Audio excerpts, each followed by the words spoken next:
Without commitment, you'll never start. But more importantly, without consistency, you'll never finish. It's not easy. If it was easy, there'd be no Kerry Washington. If it was easy, there'd be no Taraji Henson, P. Henson. If it were easy, there'd be no Octavia Spencer. But not only that, if it were easy, there'd be no Viola Davis.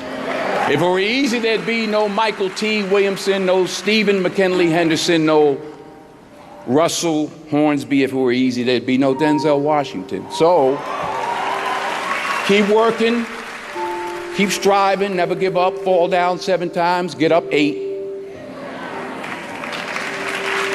Ease is a greater threat to progress than hardship.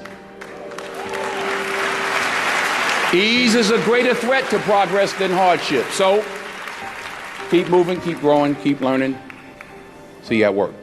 We tend to base our self-esteem on what other people think. And that's not really self-esteem. Self-esteem is supposed to be how we feel about ourselves. And I was just saying how dangerous it is to allow other people to determine how you're going to feel about you. And it's kind of like looking into a broken mirror. You're going to look in a broken mirror and then change your face to try to look good in this defiled, busted, broken mirror.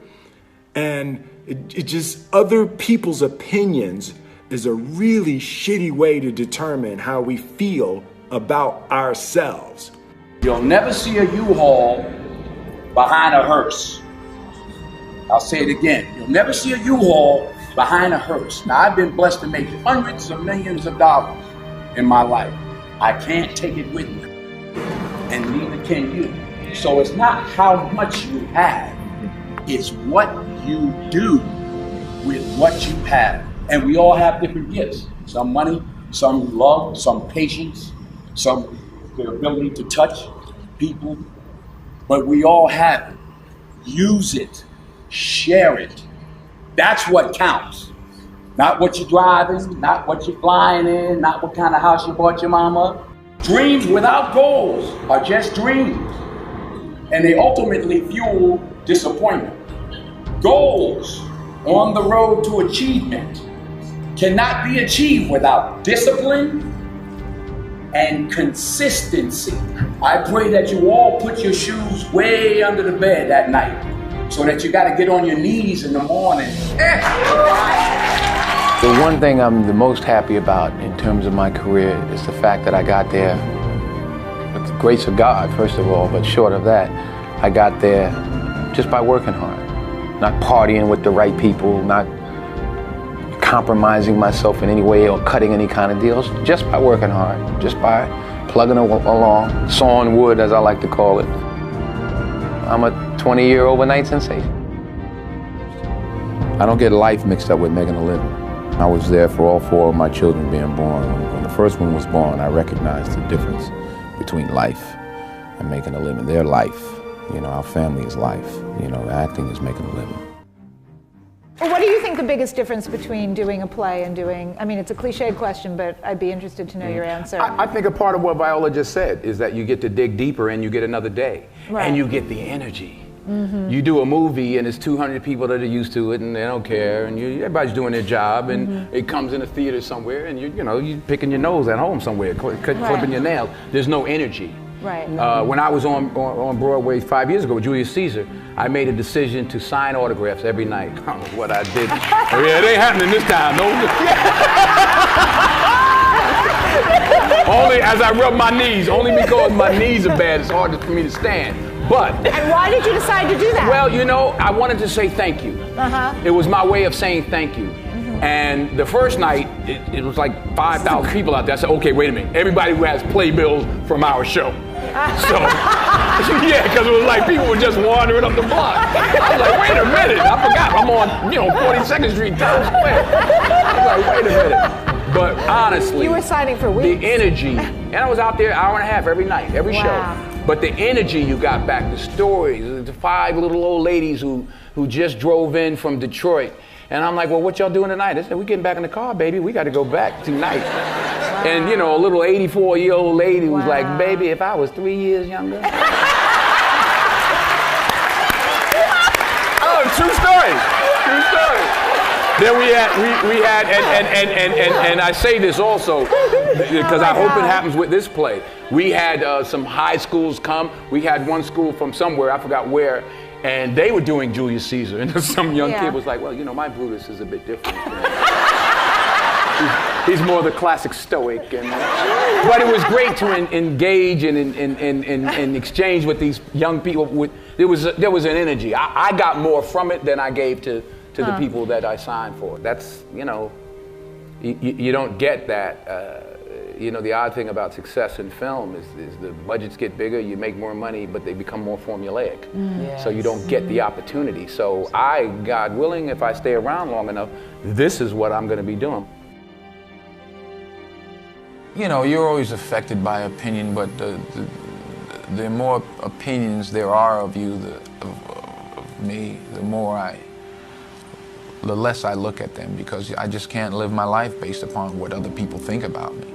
So I can't concern myself too much with what other people think. You know, it's just not healthy.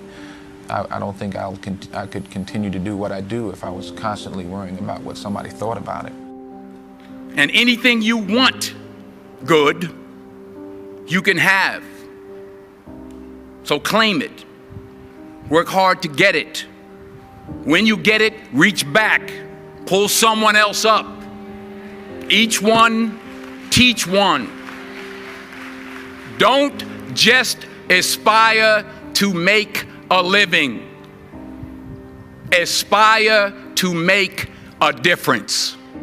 You don't have to compromise yourself.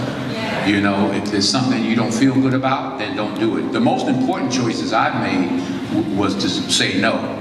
And I've said no many a time to films that I just didn't, especially early on, I just didn't feel comfortable with. There was one script that was brought to me, I called it the they couldn't kill. Because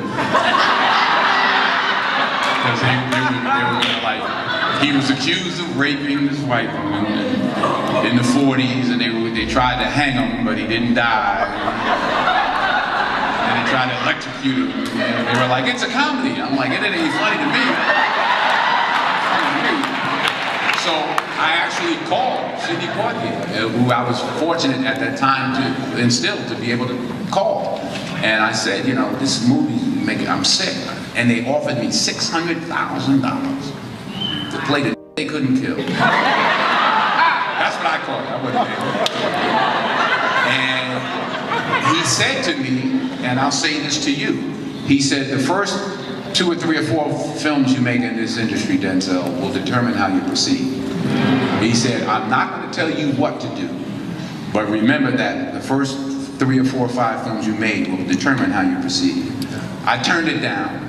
I turned the money down. I needed the money. I turned it down. 6 months later, I got Cry of Freedom. So stick to your guns. If you don't feel like you should do it, then don't do it.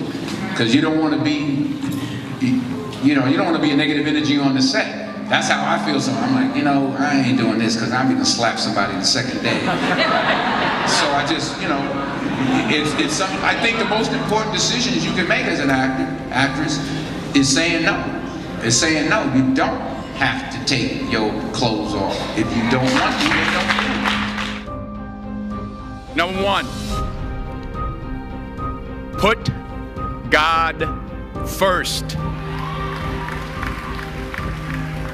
Put God first in everything you do. Everything that you think you see in me, everything that I've accomplished, everything that you think I have, and I have a few things, everything that I have is by the grace of God. Understand that. It's a gift. In everything you do, if you think you want to do what you think I've done, then do what I've done.